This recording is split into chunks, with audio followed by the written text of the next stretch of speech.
जय हिंद साथियों, मैं सचिन कुमार सिंह एक बार फिर से आप लोगों के सामने उपस्थित हुआ हूँ। कैसे हैं आप लोग? उम्मीद करता हूँ सभी लोग अच्छे ही होंगे। तो साथियों, आज का सेशन है यूपी ट्रिपल एससी पेट मॉडल पेपर 2। इसके पहले हम और हमारे जो नीरज सर हैं, ये दोनों लोगों ने जो है model paper UP triple SC पेट का मॉडल पेपर 1 पार्ट 1 पार्ट 2 करके ऑलरेडी अपलोड किया जा चुका है। तो जो लोग उसको नहीं देखे हैं प्लीज उसको जाके देखें, क्योंकि उसमें ऐसे ऐसे क्वेश्चन सेलेक्टेड रखे गए हैं जो सीधा पेपर की खोपड़ी में छेद करेंगे। कहने की बात यह है कि वही क्वेश्चन पूछे जाएंगे जो एक सेलेक्टेड क्वेश्चन रखे गए हैं। ठीक है, तो आज का सेशन मैं स्टार्ट करूंगा जिसमें मैं पढ़ाऊंगा आप लोगों को मैथ के क्वेश्चन बताऊंगा, जिसमें डीआई से संबंधित 2 डीआई होंगी, और साइंस के क्वेश्चन बताऊंगा। और इसके अलावा ये पार्ट 1 है मॉडल पेपर पार्ट 2 का पार्ट 1 है, जिसमें आपको मैथ के डीआई 5-5-10 क्वेश्चन कराए जाएंगे, प्लस अरिथमेटिक के 5 क्वेश्चन कराए जाएंगे और साइंस के क्वेश्चन कराए जाएंगे, और उससे साइंस से रिलेटेड एक्स्ट्रा फैक्ट भी दिए जाएंगे आप लोगों को। और मॉडल पेपर 2 में पार्ट 2 जो होगा उसमें हमारे नीरज सर जो हैं आपको हिंदी के 5 क्वेश्चन और ज्योग्राफी, हिस्ट्री और इतिहास आदि से ये सारे क्वेश्चन जो है उसमें पार्ट 2 में डिस्कस करेंगे। क्योंकि दोस्तों वीडियो इतना लंबा हो जाता है कि अपलोड करना मुश्किल हो जाता है, इसीलिए हम मॉडल पेपर को पार्ट 1 पार्ट 2 में 2 में कन्वर्ट करके हम लोग अपलोड करते हैं, जिससे हमको आसानी होती है और जो है चीज़ें बेहतर हो पाती हैं। तो चलिए, आप लोग सेशन को स्टार्ट करने से पहले प्लीज आप लोग हमारे चैनल नीर 143 क्लासेस को शेयर करें और सब्सक्राइब करें, और अपने दोस्तों को बताएं कि जो है नीर 143 क्लासेस में बेहतरीन से बेहतरीन कंटेंट दिए जाते हैं, जिससे जो है आपका जो पेट यूपी ट्रिपल एससी पेट जो आने वाला है 20 अगस्त को, उसमें आप अच्छे से अच्छे मार्क जो है गेन कर पाएँ, जिससे आप आने वाली अगली 50,000 परीक्षाओं में अपनी जो है सिलेक्शन ले पाए अपना। ठीक है दोस्तों, तो चलिए सेशन को स्टार्ट करते हैं। तो हमारा पहला डीआई है जो पाई चार्ट से संबंधित है। ठीक है, इससे हम 5 क्वेश्चन रिलेटेड करवाएंगे, इसके बाद ग्राफ चार्ट करवाएंगे, उसके बाद साइंस। तो पार्ट मॉडल पेपर 2 में पार्ट 1 में जो है मैथ और साइंस के क्वेश्चन मैं कराने वाला हूँ। तो चलिए स्टार्ट करता हूँ सेशन को। तो क्वेश्चन दिया हुआ है कि चित्र में एक परिवार द्वारा विभिन्न मदों में 1 महीने की खर्च का विवरण दिया है। अर्थात जो एक पाई चार्ट है, इसमें कोई एक परिवार है, उसके विभिन्न मदों में खर्च का विवरण दिया हुआ है। जैसे कि भोजन अर्थात फूड पे 45% खर्चा हुआ है, किराए पे 14%, कपड़ा पे 11%, ईंधन पे 9%, शिक्षा एजुकेशन पे 15%, अन्य यानी अदर का हमको निकालना है। तो अदर का हम लोग बहुत आसानी से निकाल सकते हैं। कैसे निकालेंगे भाई? अब देखो टोटल क्या होगा, टोटल जो है ग्राफ ये 100% होगा। कितना होगा दोस्तों? 100% होगा। अब 100% में अन्य का निकालना है, तो 100% में सारा जोड़ लेंगे, घटा देंगे, अदर का निकल आएगा कितने परसेंट अदर पे खर्चा किया गया है। तो चलिए दोस्तों जोड़ते हैं। 45 और 14 और 11, 11 14 कितना हुआ? 25, 11 14 25, 45 कितना हुआ दोस्तों? 25 और 45 हुआ, 4 2 6 1 70, कितना हुआ? 70 हुआ। ठीक है, 70 9 79 79 15 94, कितना हुआ? 94। अब 100% से 94 गया तो 6% बचा। कितना बचा दोस्तों? 6%। ये 6% किसका है? अदर का है। अदर का हमें पता चलेगा, अर्थात अदर पे कितना खर्च हुआ है, 6% जो है परिवार में खर्च हुआ है। ओके दोस्तों, तो इतना तो समझ में आप लोगों को आ ही गया होगा। ठीक है, तो चलिए अब क्वेश्चन करते हैं। हमारा पहला क्वेश्चन है शिक्षा तथा भोजन पर खर्च का रेशियो। बहुत ही आसान क्वेश्चन। इसी तरह से आपके पेट मॉडल यूपीएससी पेट में जो है डीआई दो डीआई आएंगी। ठीक है, इसी तरह से संबंधित क्वेश्चन पूछे जाएंगे, सिंपल पूछे जाएंगे दोस्तों, कोई टफ नहीं पूछा है, क्योंकि आपका प्री तो क्वालिफाई करना जरूरी है आपको, क्योंकि उसमें ज्यादा से ज्यादा जितना स्कोर गेन करेंगे उतना ही आपको फायदा होगा। ठीक है, तो कह रहा है शिक्षा और भोजन पर, शिक्षा का कितना है 15%, शिक्षा का कितना रेशियो है 15%, तथा भोजन पर खर्च का रेशियो, और भोजन पर कितना है, भोजन पर है आपका 45%। ठीक है, अब परसेंट का निशान हटेगा तो बटे में कितना आएगा दोस्तों 100, कितना आएगा 100, तो बटे में 100 हो गया ये। ठीक है, अब 100 से 100 कट गया तो 15 अनुपात कितना रहा 45 रहा। अब जब दोनों संख्याएं 15 से कट रही हैं, 15 एकम 15, 15 दिया 45, तो 1:3 आ गया। यही आपका राइट आंसर है। तो शिक्षा तथा भोजन पर कितना खर्च है, खर्च का रेशियो 1:3, अर्थात 1:3। ठीक है, तो उम्मीद करता हूँ ये क्वेश्चन बहुत ही आसानी से समझ में आया होगा।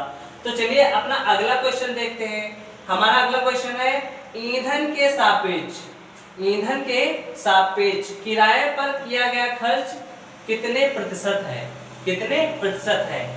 तो चलिए करते हैं ईंधन के सापेक्ष। ईंधन कितना है दोस्तों 9 है, कितना है 9, और किराया कितना है, किराया है आपका 14%, कितना है दोस्तों 14%। ठीक है, हाँ किराया कितना है दोस्तों 14%। ईंधन कितना है, किसके सापेक्ष कह रहा है, ईंधन के सापेक्ष।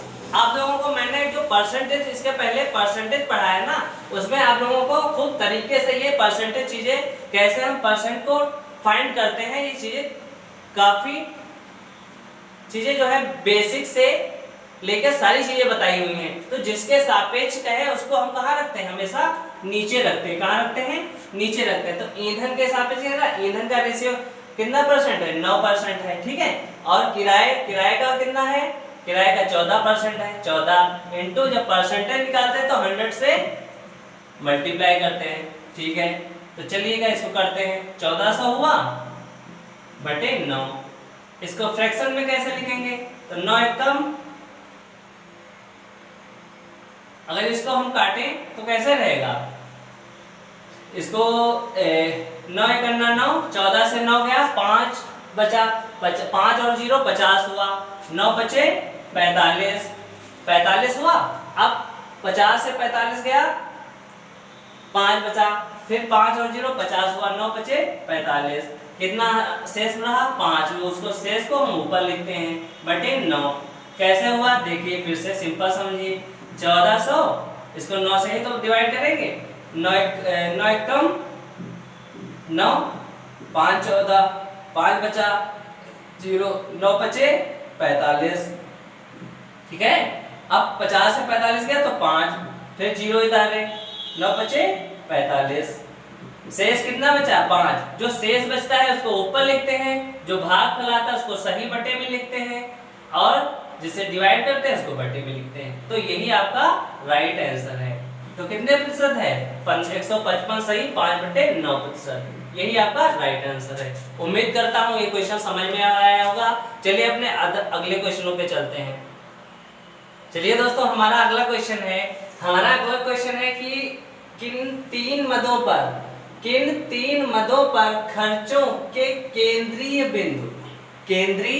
बिंदु पर 108 डिग्री का कोण बनेगा, 108 डिग्री का कोण बनेगा। तो ये बहुत ही सिंपल है। अब मान लो कोई एक सर्किल है, आपसे पूछा जाए तो एक इसमें कितने डिग्री है, पूरा सर्किल कितने डिग्री का होता है, तो आप कहोगे 360 का होता है। कितना होता है 360 का। तो 360 हुआ इनटू, मान लो कि x कोण बनेगा। कौन सा कोण बनेगा x। ठीक है, अब x मानने में आप ये मत परेशान हुइए कि बहुत लंबा जाएगा, बहुत शॉर्ट लग जाएगा। ठीक है, अब 360 डिग्री है बटे 100, ठीक है, क्योंकि परसेंटेज दिया हुआ है ना। अब बराबर कितने अंश का कोण है 108, इसको 108 के बराबर कर देंगे, ठीक है। अब इसको हल करते हैं, ये 0 से 0 का रख गया, ये 18 दूनी 36, 18 छक्का 108 हो गया, 2 एकम 2, 2 तिया 6। x इक्वल टू कितना आएगा, 10 की गुणा किससे होगी 3 से, तो 10 तिया 30। x की वैल्यू कितनी आ रही है 30%, कितनी आ रही है 30%। अब बताओ ऐसे कौन से 3 मद हैं उस पर ऊपर जिनका जोड़ 30 आ रहा है, 30% आ रहा है, वही मद ऐड करके लिख दीजिएगा। तो कौन कौन से हो जाएंगे, एक तो जैसे कि मान ले हम 9% फ्यूल हो गया, 15% शिक्षा हो गया, 9 15 24 24 6 30, हाँ ठीक है। तो शिक्षा प्लस ईंधन प्लस अन्य, अन्य मतलब अदर, है नहीं, इनको जब हम टोटल करेंगे तो कितना परसेंट मान आएगा 30%, ठीक है। तो 9 प्लस 15 प्लस 6 बराबर 30%, यही आपका आंसर आएगा। तो कितने 3 मद हैं, ये शिक्षा, ईंधन, अन्य अर्थात एजुकेशन, फ्यूल और अदर, इनको जब हम ऐड करेंगे तो 30% आ जाएगा, जिसका केंद्रीय बिंदु कितना होगा, कोण कितना होगा, केंद्रीय बिंदु का कोण 108 डिग्री होगा, ठीक है। तो ये आपका राइट आंसर है। तो चलिए हम लोग अपने अगले क्वेश्चन पे चलते हैं। चलिए दोस्तों, हमारा अगला क्वेश्चन है, अगला चौथा क्वेश्चन है, यदि परिवार की कुल आय, परिवार की कुल आय मतलब जो पूरा चार्ट दिया है ना, इसकी कुल आय 2500 रुपए है। कितनी है दोस्तों, 2500 नहीं 25,000 है। कितने हैं, 25,000 है। तो किराया तथा भोजन पर कुल कितना खर्च हुआ है, अर्थात रेंट और फूड पर टोटल एक्सपेंड अर्थात खर्च पूछा है, ठीक है।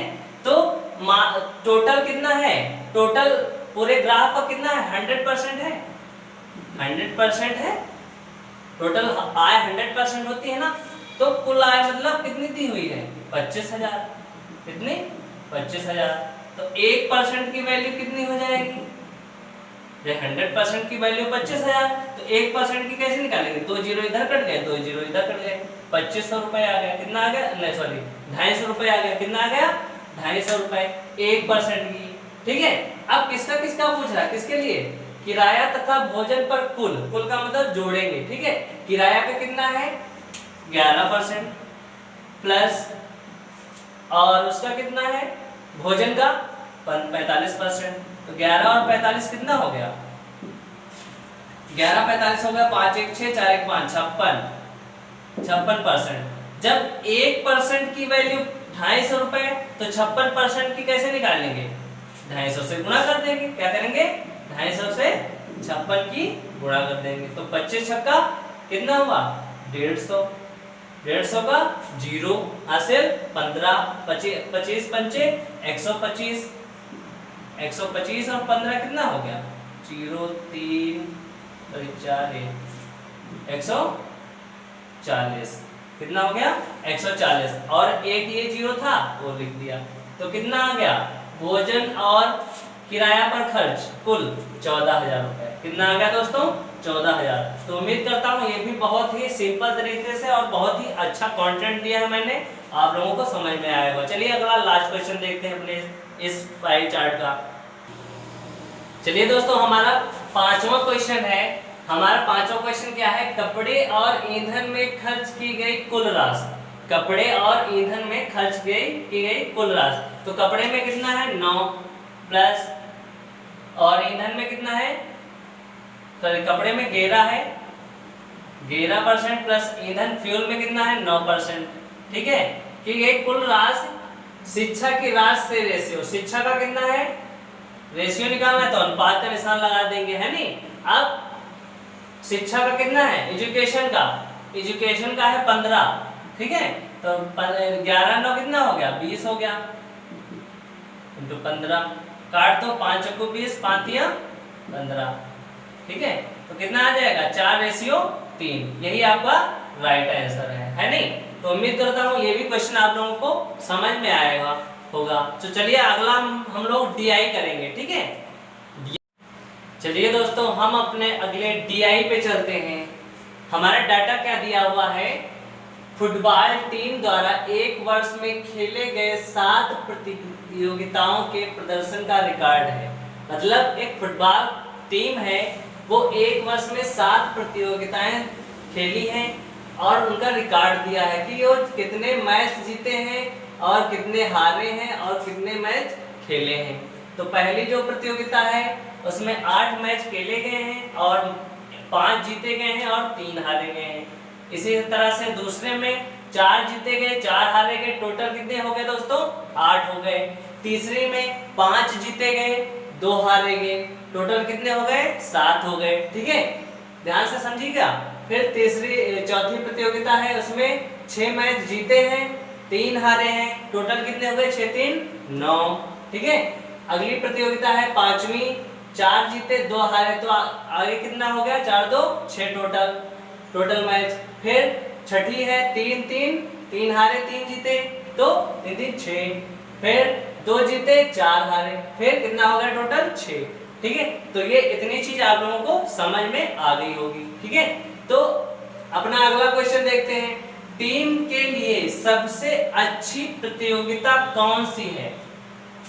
टीम की मतलब कौन सी प्रतियोगिता है, ये 7 प्रतियोगिताएं हैं, जो टीम के लिए है सबसे अच्छी प्रतियोगिता कौन सी है, ये हमको फाइंड करना है, ठीक है। तो हम कैसे करेंगे, परसेंटेज निकाल करके, अर्थात कौन सी टीम किस प्रतियोगिता में सबसे अच्छा प्रदर्शन कर रही है ना, यही तो हमको ज्ञात करना है। तो चलिए, तो पहली प्रतियोगिता के लिए परसेंटेज कैसे निकालेंगे, कितना है, कितने मैच जीते 5, ठीक है, 5 बटे, भाई जीतना अच्छा निकालना है जीतने के लिए, तो जितने जीते होंगे उन्हीं को तो ऊपर रखेंगे, 5 तो जीते हैं, तो बटे क्या लिखेंगे, कुल मैच कितने हैं 8 इंटू 100। जब परसेंटेज निकालते हैं तो क्या करते हैं 100, 4 से डिवाइड करो, 4 दूनी 8, 25 चक्कू 100, 25 पंचे 125 बटे 2, कितना आया ये 2 छंग 12, 2 छंग 12, फिर 2 दूनी 4, 2 पंचे 10, 62.5 पहली प्रतियोगिता का। दूसरी प्रतियोगिता के लिए कितना हो जाएगा 4 बटे टोटल कितना है 8, 4 जीते हैं 8 टोटल प्रतियोगिता कुल मैच है इंटू 100, तो 4 एकम 4, 4 दूनी 8, 100 बटे 2, 100 बटे 2 को क्या लिखेंगे हम 50% लिखेंगे, 50% हो गया। थर्ड प्रतियोगिता के लिए क्या हो जाएगा दोस्तों, थर्ड हो जाएगा 5 मैच जीते हैं, टोटल मैच कितने हैं 7 इंटू 100, कितना हो जाएगा 500 बटे 7, 7 से डिवाइड करो कितना आएगा, 7 7 49, 1 7 एकम 7, 3 7 चक्कू 28, 71.4, ठीक है। तो ये इतना हो गया। अब क्या करोगे,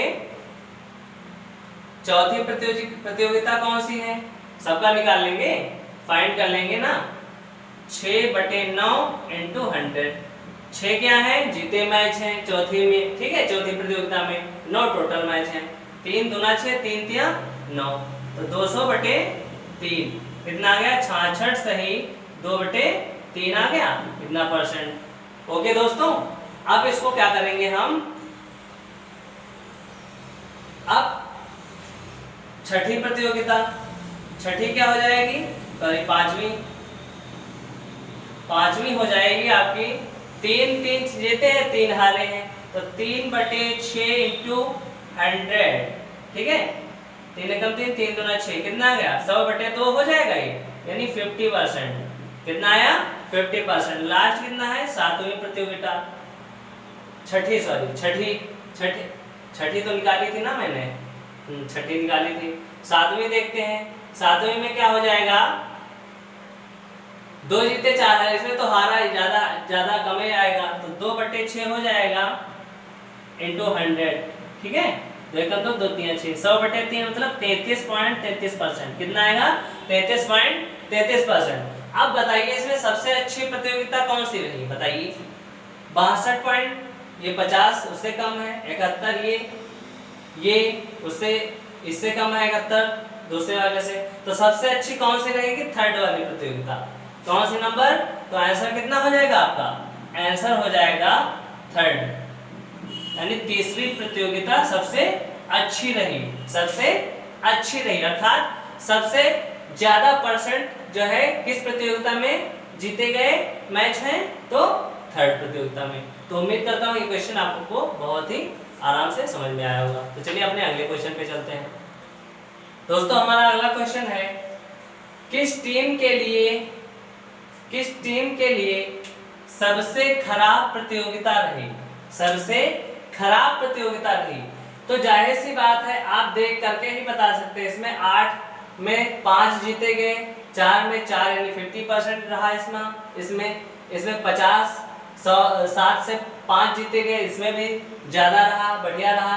तो सबसे कम किस प्रतियोगिता में जीते गए? लास्ट वाली, अर्थात 7वीं प्रतियोगिता में।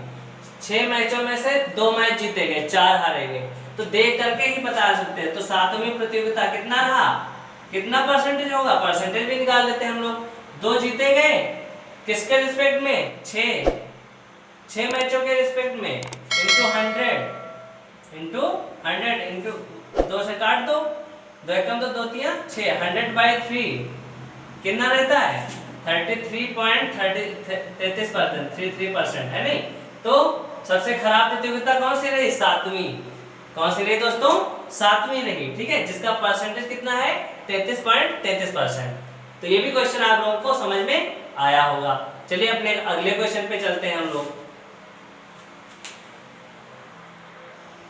चलिए दोस्तों हमारे अगले क्वेश्चन है वर्ष के दौरान, अर्थात जो एक वर्ष में जो प्रतियोगिताएं खेली गई हैं, मैच खेले गए हैं, उसके दौरान टीम ने कितने मैच जीते? ये तो बहुत ही नॉर्मल क्वेश्चन है।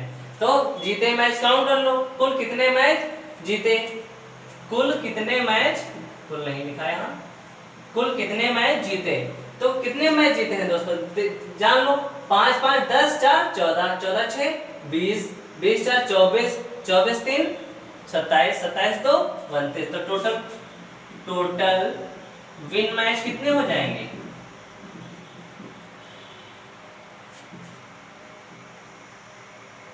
टोटल विन मैच कितने हो जाएंगे? हो जाएंगे आपके 29। कितने हो जाएंगे? 29। यही आपका राइट आंसर है। अगला क्वेश्चन क्या है? अगला क्वेश्चन है, कुल मिलाकर टीम ने कितने प्रतिशत जीत हासिल की? कुल मिलाकर टीम ने कितने प्रतिशत जीत हासिल की? तो कैसे निकालेंगे हम? तो प्रतिशत जीत निकालना है हमको। तो पहले कितने मैच जीते अभी निकाला हम लोग ने 29, कितना 32 मैच जीते, और कुल खेले गए मैच यही तो निकालेंगे। बटे में क्या रहेगा? जितने मैच खेले गए। कितने मैच खेले गए? 6 6 12 6 18 18 9 27 27 7 34 34 8 42 42 8 50। कितने मैच खेले गए? 50 इंटू 100। जब प्रतिशत निकालते हैं तो 100 करते हैं। 50 एकम 50, 50 दूना 100, 50 से डिवाइड हो जाएगा। अब 32 की यानी 29 की मल्टीप्लाइड 2 से करेंगे तो 58 आएगा। कितना आएगा? 58%। तो कितने परसेंट जीत हासिल की मैच ने, टीम ने? तो 58% जीत हासिल की। तो उम्मीद करता हूँ ये सारे क्वेश्चन DI के समझ में आए होंगे। इसके आगे हम लोग अरिथमेटिक के 5 क्वेश्चन डिस्कस करेंगे जो अति संभावित UPSSC पेट के लिए हैं। चलिए दोस्तों हम लोग अपने अगले सेशन पे चलते हैं। अगला सेशन हमारा अरिथमेटिक का है, क्योंकि अरिथमेटिक के भी 5 क्वेश्चन UPSSC पेट में पूछे जाएंगे, ठीक है। तो दोस्तों एक क्वेश्चन लिखा है, इसका मतलब एक ही नहीं बताएंगे, क्योंकि एक एक करके हम लोग एक अच्छे मतलब पूरा स्पेस कम है ना, तो इसीलिए हम लोग एक एक करके बताते हैं और उसको बेहतरीन तरीके से आप लोगों तक पहुंचाते हैं, ठीक है। इसके बाद हम लोग साइंस के क्वेश्चन डिस्कस करेंगे, ठीक है। तो हमारा पहला क्वेश्चन है, यदि एक उत्पाद को 20% छूट पर बेचा गया। कितने परसेंट छूट पर बेचा गया? 20%। तो उसका बिक्री मूल्य 320 रुपए है। उत्पाद का बिक्री मूल्य क्या होगा यदि छूट कितनी हो? कितनी हो? 35%। कितनी हो? 35%। ठीक है। अब पहले कितने परसेंट छूट पर बेचा गया? 20%। अब 20% को क्या लिखते हैं? 1/5 लिखते हैं। अब ये सारी चीजें बेसिक हैं। जो लोग बेसिक नहीं जानते, हमारा पार्ट 1 परसेंटेज, पार्ट 1, पार्ट 2 ऐसे करके 6 पार्ट तक हमने अपलोड किए हैं, जाके देख लीजिएगा। ठीक है, क्योंकि ये बेसिक चीजें हैं। ये सर बेसिक चीजें क्लियर होंगी तभी आप लोग जान पाएंगे। अब कैसे आएगा ये भी देख लीजिएगा। 20 है, अब प्रतिशत का वैसा हटेगा तो बटे में कितना आएगा? 100। 2 एकम 2, 0 0 कटा, 2 एकम 2, 2 पंचे 10, 1/5 आया। 1/5 ही तो आया, है नहीं? ऐसे इसको डायरेक्टली जब हम जानते हैं तो डायरेक्टली कर सकते हैं ना। अब देखो 5 क्या है आपका? 5 क्या है? सीपी। सीपी मतलब कास्ट प्राइस, क्रय मूल्य, है नहीं? अब छूट कितनी है? 1। छूट कितनी है? 1 है ना। तो एसपी क्या हो जाएगा बताइए? सीपी आपका 5 है, छूट आपकी 1 रुपए है, तो 5 से 1 जाएगा, कितना बचेगा? 4। सेलिंग प्राइस कितना हो गया? 4 हो गया ना। अब तब उसका मूल्य कितना है? 320, अर्थात 4 का मान कितना है? 320 रुपए। 1 की वैल्यू कितनी आ जाएगी? 80 रुपए। कितनी? 80 रुपए ना। कितनी आ जाएगी? 80। तो सीपी कितना हो जाएगा बताइए? 1 की वैल्यू 80, तो 5 की वैल्यू 8 पंचे 40, 400 रुपए हो जाएगा। हो जाएगा ना। 400 रुपए हो जाएगा, आराम से हो जाएगा। ठीक है। अब कह रहा है यदि छूट 35% हो। छूट कितनी हो? 35% हो। 35% को क्या लिखेंगे? 35% को लिखेंगे 35/100, है नहीं? 100 क्या है आपका? सीपी है, कास्ट प्राइस। छूट कितनी है? 35। तो बचा कितना? कितना बचा? कितना बचा, है नहीं? कितना बचा दोस्तों? 100 से 35 घटाएंगे तो कितना बचेगा? 65 बचेगा। 65 ही तो बचेगा, बचेगा ना। 65 बचेगा। अब इनटू सीपी यहां पर कितना था? 400 रुपए। ठीक है, यहां पर सीपी कितना निकला था? 400 रुपए निकला था। अब यहां पर छूट पर सीपी कितना है? 100 है और 35% छूट है। ठीक है, तो 100 की वैल्यू कितनी रहेगी? इसके बराबर 400 के। किसके बराबर? 400। तो 1 की वैल्यू कितनी? 4 रुपए। 1 की वैल्यू 4 रुपए के बराबर हो जाएगी। अब जब 35% छूट लगा तो कितना बचा? 65% ही तो बचेगा। 100 से 35 जाएगा, बचेगा ना। तब 1 की वैल्यू 4, तो 65 की वैल्यू कितनी आ जाएगी? 65 से 4 की मल्टीप्लाई कर देंगे तो 4 पंचे 20, 6 चौक 24, 24 2 26, 260 रुपए। तो उम्मीद करता हूँ ये क्वेश्चन बहुत ही बेहतरीन तरीके से आप लोगों को समझ में आया है। यदि समझ में आया है तो दबा के लाइक और शेयर करिएगा, जिससे मैं और मोटिवेट हूँ और आप लोगों के लिए अच्छा कर सकूँ। तो चलिए हम लोग अपने अगले क्वेश्चनों की तरफ चलते हैं। चलिए हमारा दूसरा क्वेश्चन है। दूसरा क्वेश्चन क्या कहता है? 45 रुपए कीमत के दूध में पानी को किस अनुपात में मिलाया जाए ताकि दूध की कीमत 34 रुपए पर लीटर हो। ठीक है, अर्थात रेशियो पूछ रहा है किसका? पानी और दूध का, अर्थात वाटर और मिल्क का, है नहीं? तो इसको हम एलिगेशन मेथड से लगा सकते हैं। किसके मेथड से? एलिगेशन मेथड से। चलिए लगाते हैं। तो पहले लिख लेते हैं मिल्क, मिल्क फिर वाटर। ठीक है, तो 45 रुपए कीमत के दूध में, ठीक है, तो दूध पहले कितना है? 45 लीटर, 45। ठीक है, दूध में पानी को किस अनुपात में मिलाया जाए? किसको मिलाया जाए? पानी को। तो मान लो पानी को हम 0 रुपए मान लेते हैं। कितने मान लेते हैं? 0 रुपए। कितना मान लेते हैं? 0 मान लेते हैं। ठीक है, अब ताकि दूध की कीमत कितना हो, यानी दोनों का कीमत कितना हो, पानी और दूध का, 34 रुपए। कितना हो? 34 रुपए। ठीक है, तो अब इसको क्या करते हैं? एलिगेशन में इसको क्रॉस घटाते हैं, ऐसे ऐसे घटाते हैं। ठीक है, तो 0 से 34 को घटाएंगे तो कितना बचेगा? 34 बचेगा, बचेगा ना। अब 45 से 34 घटा तो कितना आया? 6 5 11 11 आया। तो कितना रेशियो हो जाएगा, कह रहा है पानी को किस अनुपात में, अर्थात वाटर और मिल्क का रेशियो पूछ रहा है, वाटर और मिल्क का, तो इसका उल्टा हो जाएगा क्योंकि वाटर का कितना है 11 है रेशियो, मिल्क का कितना निकला है 34, तो 11 रेशियो 34, ये आपका राइट आंसर हो जाएगा। चलिए अपने अगले क्वेश्चन पे चलते हैं हम लोग। दोस्तों हमारा अगला क्वेश्चन क्या है, हमारा अगला क्वेश्चन है एक वस्तु को 600 रुपए में बेचकर, कितने रुपए में 600 रुपए में बेचकर कमाया गया लाभ उसी वस्तु को 400 रुपए में बेचकर प्राप्त हानि अर्थात जो लॉस हुआ है उसके बराबर है, इक्वल है, ठीक है। 25% प्रॉफिट प्राप्त करने के लिए अर्थात लाभ प्राप्त करने के लिए उसी वस्तु को बिक्री मूल्य क्या होगा, अर्थात सेलिंग प्राइस निकालना है, क्या निकालना है, सेलिंग प्राइस निकालना है, ठीक है। तो अब इसको हम बहुत ही शॉर्ट तरीके से लगाएंगे, शॉर्ट तरीके से मतलब बहुत ही कम समय में बहुत ही अच्छा समझेंगे। अब आप लोग ये बताइए कि प्रॉफिट बराबर क्या होता है, प्रॉफिट बराबर होता है एसपी माइनस सीपी, है नहीं। मान लो किसी वस्तु पर हम जब प्रॉफिट पाते हैं तो सेलिंग प्राइस अर्थात विक्रय मूल्य माइनस क्रय मूल्य, जो हमको बचता है वही तो हमारा लाभ होता है। और ये किसके बराबर है, किसके बराबर है, हानि के अर्थात लॉस के। लॉस बराबर क्या होता है, लॉस बराबर होता है CP cost price minus SP, अर्थात सीपी अर्थात क्रय मूल्य से अगर जो सेलिंग प्राइस अर्थात विक्रय मूल्य घटाया जाता है, जो मिलता है हमको, तो वो हानि होता है। क्या होता है दोस्तों, हानि होता है। तो अब क्या कह रहा है, एसपी अर्थात किसी वस्तु को 600 रुपए में बेचकर सेलिंग प्राइस अर्थात एसपी कितना है 600 रुपए, 600 माइनस सीपी बराबर सीपी अर्थात उसी वस्तु को 400 रुपए में बेचकर मतलब एसपी ही दिया है ना, तो सीपी का मान तो दिया नहीं, सीपी को उसी तरह से लिख देंगे 400।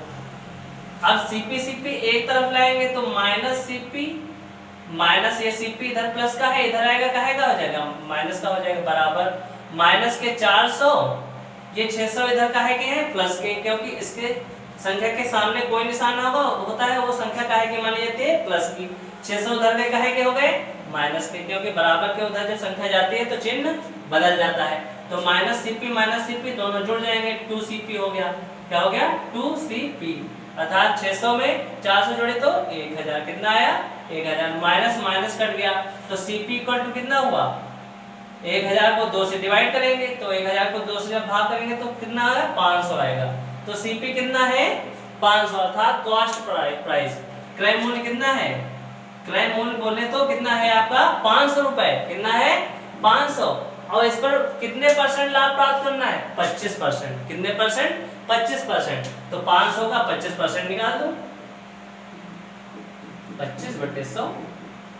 अब 25% डायरेक्ट कैसे निकाल सकते हैं, 25% को हम क्या लिखेंगे 1/4 लिखते हैं, 1/4 लिखते हैं, तो 4 एकम 4, 4 एकम 4, 4 दूनी 8, 4 पंचे 20, कितने रुपए आ गए 125 रुपए। जब क्रय मूल्य 500 रुपए को हम 25% लाभ पर बेचेंगे तो हमको लाभ कितना मिलेगा 125 रुपए, ठीक है। तो बिक्री मूल्य क्या हो जाएगा, टोटल बिक्री मूल्य, टोटल मूल्य कितना होगा 500 रुपए, तो आपका सीपी था और एसपी कितना निकला है 125 प्लस 125 जोड़ देंगे तो कितना आ गया 625, यही आपका राइट आंसर है। तो उम्मीद करता हूँ ये भी क्वेश्चन आपको समझ में आया होगा। चलिए दोस्तों हमारा अगला क्वेश्चन है, एक वस्तु को 25% लाभ पर बेची जाती है, एक वस्तु है जो 25% लाभ पर बेची जाती है, यदि इसके क्रय मूल्य और विक्रय मूल्य में क्रमशः 20 रुपए और 4 रुपए की वृद्धि हुई, कितने रुपए की 20 रुपए और 4 रुपए की वृद्धि हुई क्रय मूल्य और विक्रय मूल्य, ठीक है, तो प्रतिशत लाभ 15% घट जाता है। क्या होता है दोस्तों 15% घट जाता है, तो क्रय मूल्य होगा, क्या पूछा है दोस्तों क्रय मूल्य होगा, तो क्रय मूल्य कितना होगा बताइए, कैसे निकालेंगे हम लोग निकालेंगे, देखिएगा अब बात करें तो 25% को क्या लिखेंगे, 25% को लिखेंगे 1/4। क्या लिखेंगे, 1/4। 4 क्या है, सीपी है, कॉस्ट प्राइस। प्रॉफिट कितना है, 1 रुपए। तो एसपी कितना हो जाएगा, प्रॉफिट कितना है, 1 रुपए।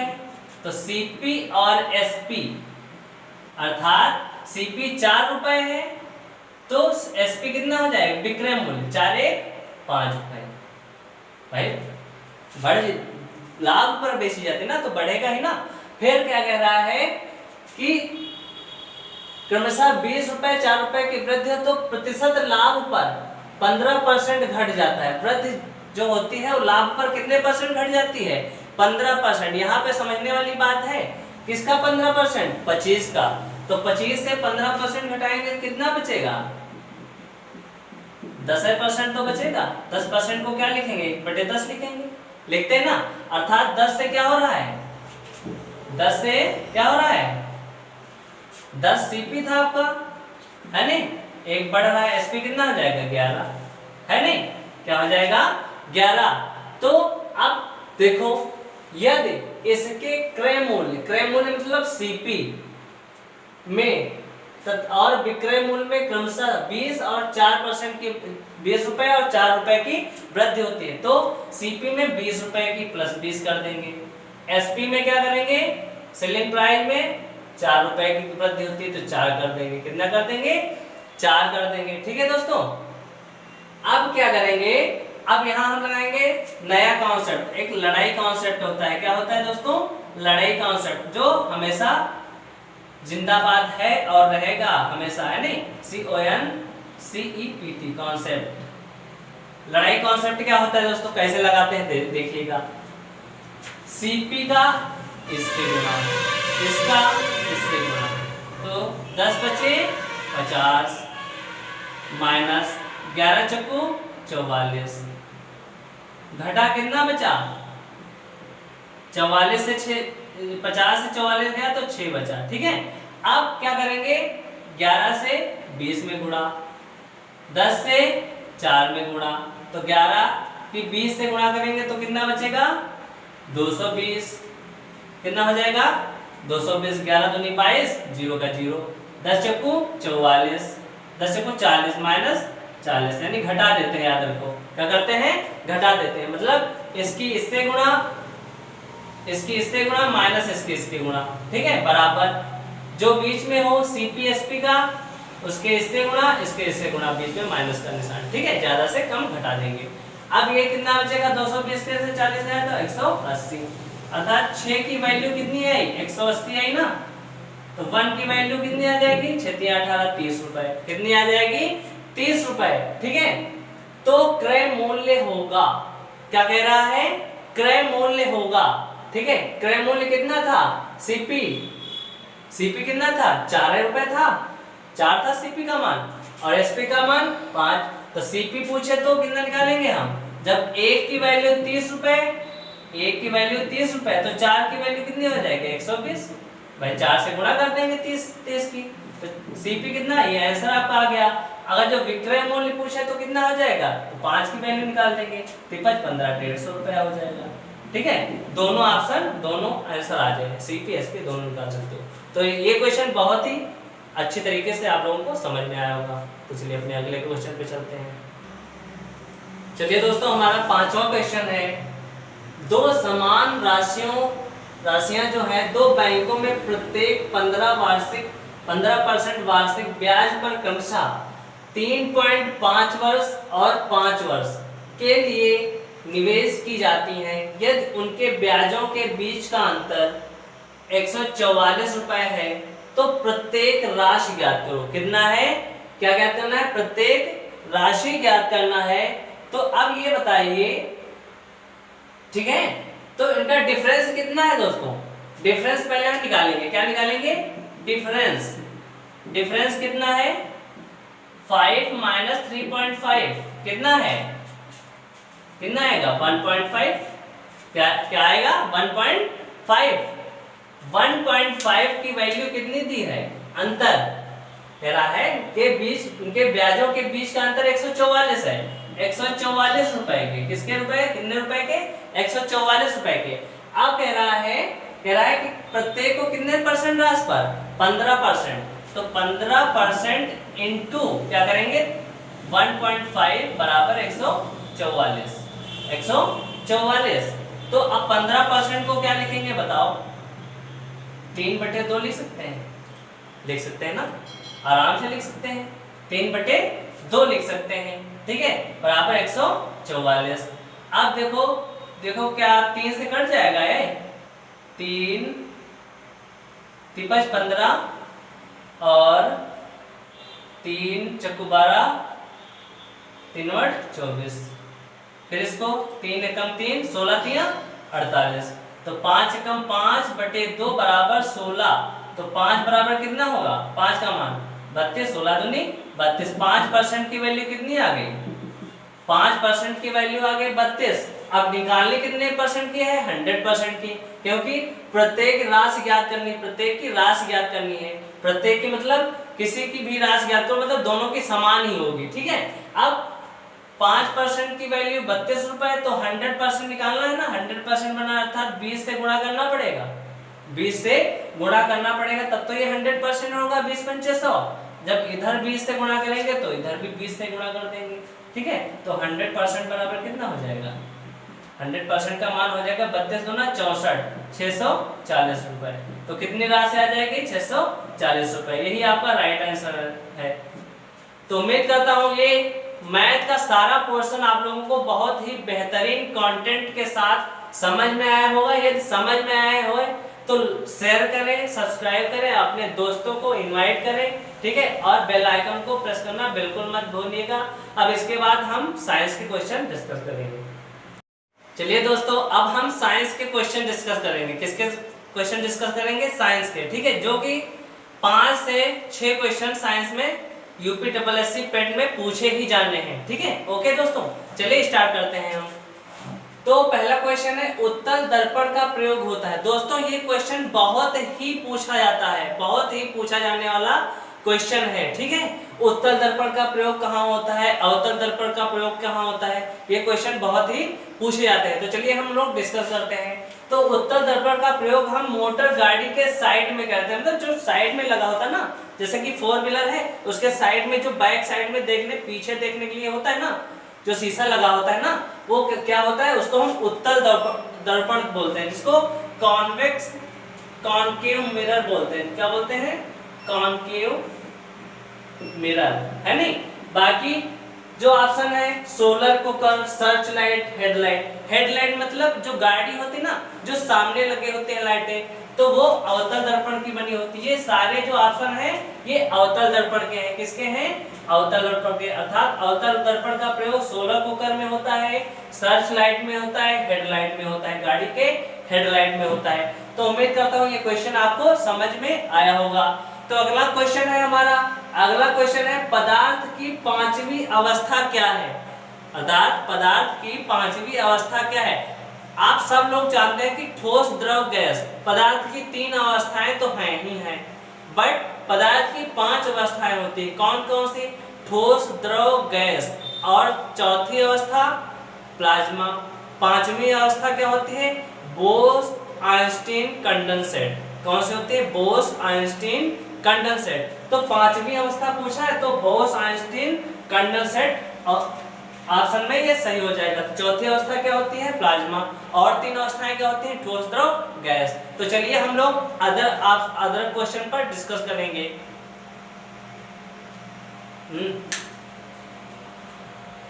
चलिए दोस्तों, हमारा तीसरा क्वेश्चन है। हमारा तीसरा क्वेश्चन है कि ध्वनि की चाल सर्वाधिक होती है। ध्वनि की चाल सर्वाधिक किस चीज में होती है? किस धातु में होती है? तो किस चीज में होती है? वायु में, कार्बन डाइऑक्साइड में, एल्युमिनियम में। चौथा ऑप्शन है कोई नहीं।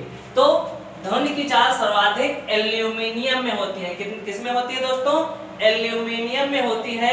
और कितनी होती है दोस्तों? कितनी होती है? तो 6420 मीटर पर सेकेंड। अदर ऑप्शन डिस्कस करें तो कार्बन डाइऑक्साइड में कितनी होती है? 260 मीटर पर सेकेंड। कितनी होती है 260 मीटर पर सेकेंड, और वायु में कितनी होती है 332 मीटर प्रति सेकेंड। दोस्तों वायु में ज्यादा ये क्वेश्चन पूछा जाता है, और ये भी क्वेश्चन पूछा जाता है ध्वनि की चाल सर्वाधिक किसमें होती है, तो एल्यूमिनियम आपका आंसर होगा राइट। कितनी होती है 6420 मीटर पर सेकेंड, और वायु में कितनी होती है 320 मीटर पर सेकेंड। तो ये क्वेश्चन समझ में आया होगा। अगला क्वेश्चन देखते हैं। अगला क्वेश्चन हमारा क्या है दोस्तों, ऊष्मा संचरण की किस क्रिया द्वारा जल उबलता है। अर्थात हम किसी भगोने में जल रखें गैस पर, तो वो कौन सी क्रिया होगी ऊष्मा संचरण की जिससे जल धीरे धीरे उबलेगा, तो कौन सी होगी, वो होगी आपकी संवहन। क्या होगी, संवहन। अब दोस्तों यहाँ पे समझिए कि ऊष्मा संचरण की 3 क्रियाएं होती हैं। कौन कौन सी, चालन, संवहन, विकिरण। क्या होते हैं, चालन, संवहन, विकिरण। चालन क्या होता है, ऊष्मा संचरण की क्रिया जो है चालन, ठोसों में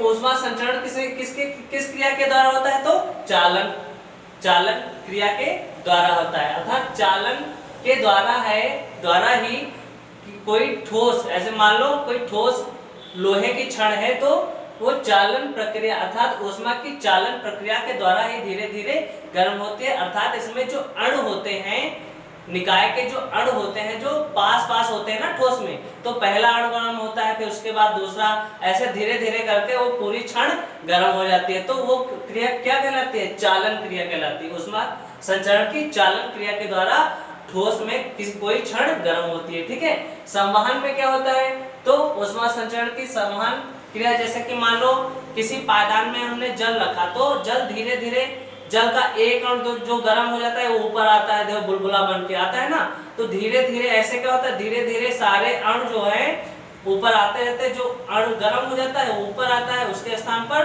ठंडा वाला नीचे पहुंच जाता है ना।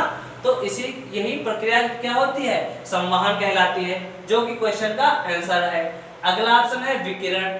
विकिरण पूछे तो क्या बताओगे ऑप्शन, वायुमंडल। जैसे कि मान लो सूर्य की किरणें हैं, सूर्य की किरणें, अब देखो विकिरण में किसी माध्यम की बीच में जरूरत नहीं होती है, बीच में किसी माध्यम की जरूरत नहीं होती। जैसे कि मान लो सूर्य की किरणें हैं, वो पृथ्वी पर पड़ती हैं, कोई माध्यम है उसका बीच में नहीं है, तो अब धीरे, जाहिर सी बात है, जब सूर्य की किरणें पृथ्वी पर पड़ेगी तो वातावरण क्या होगा, गर्म होगा, है नहीं। तो ऊष्मा अर्थात ऊष्मा बढ़ेगी ना, ऊष्मा बढ़ेगी ना, तो ये क्रिया क्या कहलाएगी, विकिरण कहलाएंगे। तो उम्मीद करता हूँ सारे ऑप्शन आपको क्लियर हो गए होंगे। चलिए हम लोग अपने अगले ऑप्शन, अगले क्वेश्चन पे चलते हैं। चलिए दोस्तों, हमारा अगला क्वेश्चन है जो कि 5वां है। अगला क्वेश्चन क्या है, हाइड्रोजन के कितने समस्थानिक होते हैं। हाइड्रोजन के कितने समस्थानिक होते हैं। ऑप्शन है पहला 2, 3, तीसरा है 4, चौथा है 5।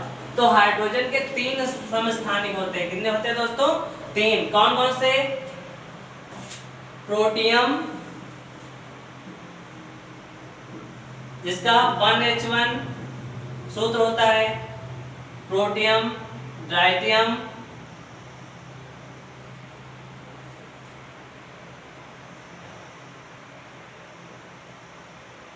प्रोटियम, ड्यूटीरियम,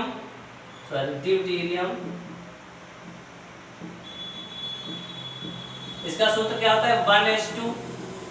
तीसरा होता है ट्राइटियम, क्या होता है, ट्राइटियम, इसका फार्मूला क्या होता है 1H3। अब देखो, अब जो होता है हाइड्रोजन का दूसरा समस्थानिक, क्या होता है, दूसरा समस्थानिक ड्यूटीरियम के ऑक्साइड को क्या बोलते हैं, ये क्वेश्चन पूछा जाता है। ड्यूटीरियम के ऑक्साइड को भारी जल बोलते हैं। क्या बोलते हैं, भारी जल, जिसका सूत्र होता है D2O। क्या होता है दोस्तों, D2O।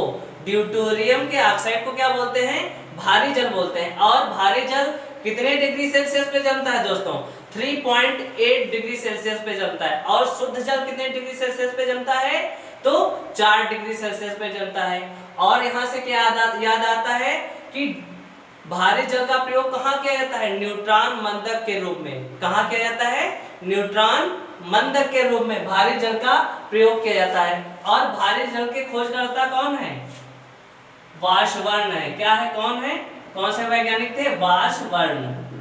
किस सन में की? 1932 ईस्वी में वासबर्न ने ड्यूटेरियम की खोज की, जो कि एक भारी जल कहलाता है। ठीक है, अगला क्वेश्चन है, हाइड्रोफाइट पौधे होते हैं, हाइड्रोफाइट पौधे होते हैं जो क्या होते हैं? रेगिस्तान में उगते हैं, पहला ऑप्शन। दूसरा ऑप्शन आर्द्रता वाले क्षेत्रों में, तीसरा है बालू में उगने वाले, चौथा है चट्टानों में उगने वाले। अब देखो हाइग्रोफाइट, हाइग्रो से क्या आता है? हाइग्रो से मतलब आर्द्रता, क्या होता है? क्या मालूम होता है? आर्द्रता। तो हाइग्रोफाइट का मतलब होता है आर्द्रता से, मतलब जो पौधे आर्द्रता वाले क्षेत्रों में उगते हैं उनको हम क्या बोलते हैं? हाइग्रोफाइट बोलते हैं। अदर ऑप्शन को डिस्कस कर लें तो रेगिस्तान में उगने वाले पौधे क्या कहते हैं? बालू में उगने वाले पौधे क्या कहलाते हैं? चट्टानों में उगने वाले पौधे को क्या कहलाते हैं? तो चट्टानों में उगने वाले पौधे कहलाते हैं आपको लिथोफाइट। क्या कहलाते हैं? लिथोफाइट। लिथोफाइट वे पौधे होते हैं जो चट्टानों में उगते हैं। और बालू में उगने वाले पौधे क्या कहलाते हैं दोस्तों? सैमोफाइट। क्या कहलाते हैं? सैमोफाइट। और पहला ऑप्शन है रेगिस्तान में कौन से पौधे उगते हैं? रेगिस्तान में कौन से पौधे उगते हैं? तो एरिमोफाइट। कौन से होते हैं दोस्तों? एरिमोफाइट ग्रुप के पौधे रेगिस्तान में उगते हैं। तो हाइग्रोफाइट वे पौधे तो होते हैं जो आर्द्रता वाले क्षेत्रों में उगते हैं। जो पौधे चट्टानों में उगते हैं उनको लिथोफाइट कहते हैं। जो पौधे बालू वाले क्षेत्रों में उगते हैं वो सैमोफाइट कहलाते हैं। जो पौधे रेगिस्तान में उगते हैं उनको एरिमोफाइट कहलाते हैं। तो ये क्वेश्चन के सारे ऑप्शन आपको क्लियर हो गए होंगे। तो चलिए अपने अगले क्वेश्चन पे चलते हैं। चलिए दोस्तों, हमारा अगला क्वेश्चन है, पौधों में किस हार्मोन के कारण पार्श्व कलिकाओं में वृद्धि रुक जाती है? पार्श्व कलिकाएं मतलब जो कलिकाएं होती हैं उनको उनमें जो है किस हार्मोन के कारण उनकी वृद्धि जो होती है रुक जाती है? तो इसका राइट आंसर होगा ऑक्सिन। क्या होगा? ऑक्सिन होगा। चलिए अदर ऑप्शन को डिस्कस कर लेते हैं। अदर ऑप्शन क्या है? जिब्रेलिन। जिब्रेलिन भी एक प्रकार का हार्मोन होता है। फ्लोरिजेंस, ये भी एक पौधों में पाए जाने वाला हार्मोन होता है। चौथा ऑप्शन है एथिलीन। तो जिब्रेलिन का काम क्या होता है? पौधों की लंबाई में वृद्धि करना। क्या होता है काम? पौधों की लंबाई में वृद्धि करना। पौधों की लंबाई में वृद्धि करना किस हार्मोन का काम होता है? तो जिब्रेलिन हार्मोन का काम होता है। सी ऑप्शन है फ्लोरिजेंस। अब फ्लोरिजेंस हार्मोन का काम क्या होता है कि जब पौधे बड़े हो जाते हैं उसमें फूल आते हैं तो ये पौधों में फूल खिलाता है। फूल खिलने वाला हार्मोन बोलते हैं, खिलाता है। अर्थात फ्लोरिजेंस को पौधे में फूल खिलने वाला हार्मोन भी कहा जाता है। अर्थात फ्लोरिजेंस से पौधों में फूल खिलते हैं, अच्छे फूल खिलते हैं। लास्ट ऑप्शन है एथिलीन। एथिलीन के कारण क्या होता है? ये भी एक प्रकार का हार्मोन होता है जो पौधों में पाया जाता है। अब एथिलीन के कारण जब पौधे में फल बन जाते हैं तो एथिलीन के कारण जो है फल जो है ये हार्मोन, क्या लिखोगे? ये हार्मोन फलों को पकाने में सहायक होता है। किसमें होता है? फलों को पकाने में सहायक होता है। तो फलों को पकाने में कौन सा हार्मोन सहायक होता है? तो एथिलीन। बहुत ही ये चारों ऑप्शन जो हैं चारों, अब देखो एक क्वेश्चन से आपके 4 क्वेश्चन तैयार हो गए ना।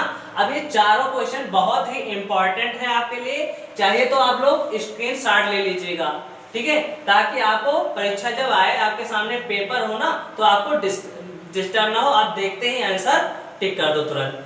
तो उम्मीद करता हूँ आज का सेशन जो है आप लोगों को बहुत ही अच्छा लगा होगा और बहुत ही अच्छे हमने कंटेंट दिए आपको।